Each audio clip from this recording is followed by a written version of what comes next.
Bonjour tout le monde, c'est Monsieur 2X. Donc dans cette vidéo, nous allons rechercher la forme explicite d'une suite géométrique. Donc rappelez-vous, une forme explicite, c'est donc une formule qui va nous permettre de calculer la valeur d'une suite d'un terme situé à une certaine position, connaissant uniquement la position. Alors, on va débuter notre recherche sur base de la forme de récurrence. Et on va représenter cette forme de récurrence sur un schéma, comme on l'a fait pour les suites arithmétiques. Alors, comme on peut l'observer sur notre schéma, c'est représenté par les flèches rouges. Les flèches rouges représentent notre forme de récurrence. Donc, chaque terme est obtenu grâce au précédent en le multipliant par notre raison. C'est bien ce qui est représenté ici. Notre formule ici est bien représentée par nos flèches rouges. Nous, ce qu'on désire, c'est par exemple, on veut calculer ce nombre-là, mais connaissant uniquement la position et connaissant éventuellement d'autres informations, mais qui sont à notre disposition. Donc on utilise notre forme de récurrence. On commence avec T1. T1, on sait que par récurrence, c'est T0 fois notre raison. T2, par récurrence, je sais que c'est T1 fois notre raison.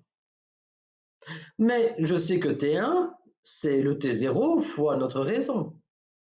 Et donc, comment est-ce que je passe de T0 à T2? Eh bien, je fais fois Q encore une deuxième fois. Et donc, comment est-ce que je calcule T2? Eh bien, je fais T0 fois Q au carré. Notre T3, le troisième terme, comment est-ce que je l'obtiens?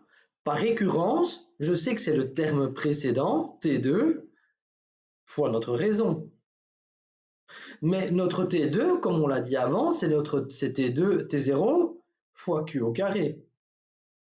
Et donc, comment est-ce que je vais faire pour calculer T3 à partir de T0? Eh bien, je fais fois la raison, fois notre raison, et encore une troisième fois notre raison. Et donc, quand je calcule T3 en faisant T0 fois notre Q au cube. Et je peux continuer ainsi de suite, ainsi indéfiniment. Si je veux connaître la valeur à une certaine position n, mais je sais que par récurrence, c'est le terme précédent fois la raison, mais par récurrence, je sais que ce terme précédent a été obtenu à partir du terme initial en faisant un certain nombre de fois la raison. Et maintenant, comment est-ce que je vais faire pour passer de T0 à Tn?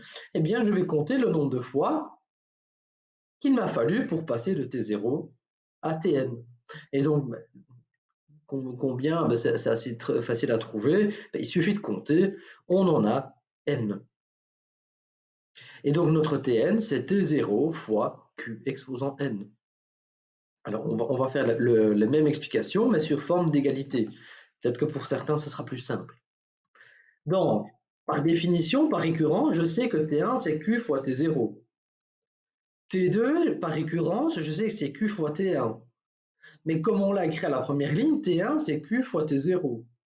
Donc T2, c'est Q carré fois T0. T3, par récurrence, je sais que c'est Q fois le terme précédent, T2. Mais T2, comme on l'a écrit à la ligne précédente, c'est Q au carré fois T0. Et donc T3, c'est Q au cube fois T0.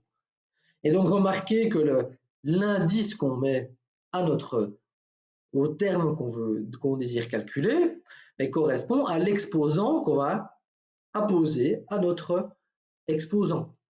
3, 3. Donc, si je fais avec Tn, n, n. Et donc voilà, on a trouvé notre forme explicite.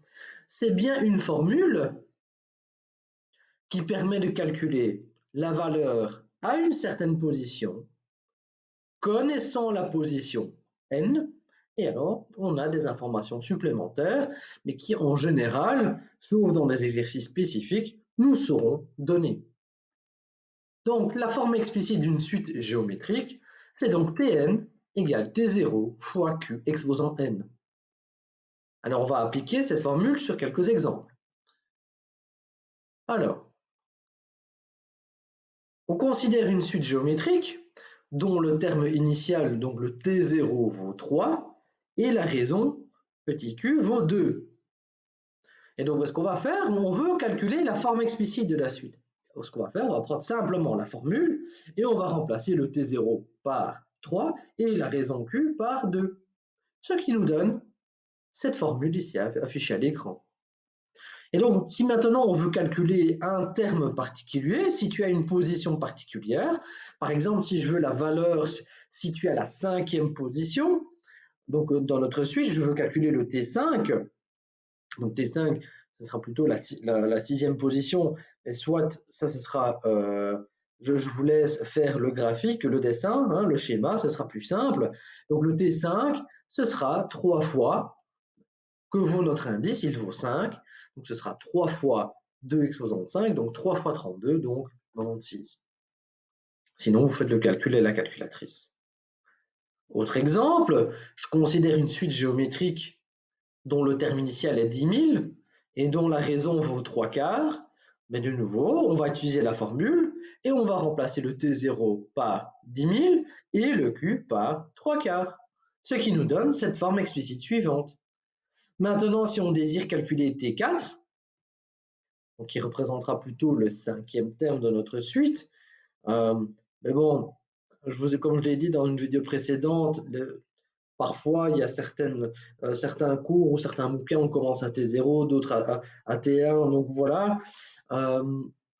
Si par exemple on veut calculer le T4, donc qui pour moi ne sera pas le 4e terme, mais le 5e terme, eh bien, on va remplacer notre n par 4. Et donc, ça nous donnera 10 000 fois 3 quarts, exposant 4, et ça nous donnera 3164 virgules et des fafiottes. Donc voilà, j'espère que ces exemples vous ont permis de comprendre ce qu'était la forme explicite et que vous avez compris comment trouver la forme explicite. N'hésitez pas à me laisser des commentaires si vous avez des questions. Likez la vidéo si vous avez bien aimé. Partagez-la si vous estimez que quelqu'un en a besoin. Et sur ce, je vous souhaite une très bonne fin de journée. À bientôt, au revoir.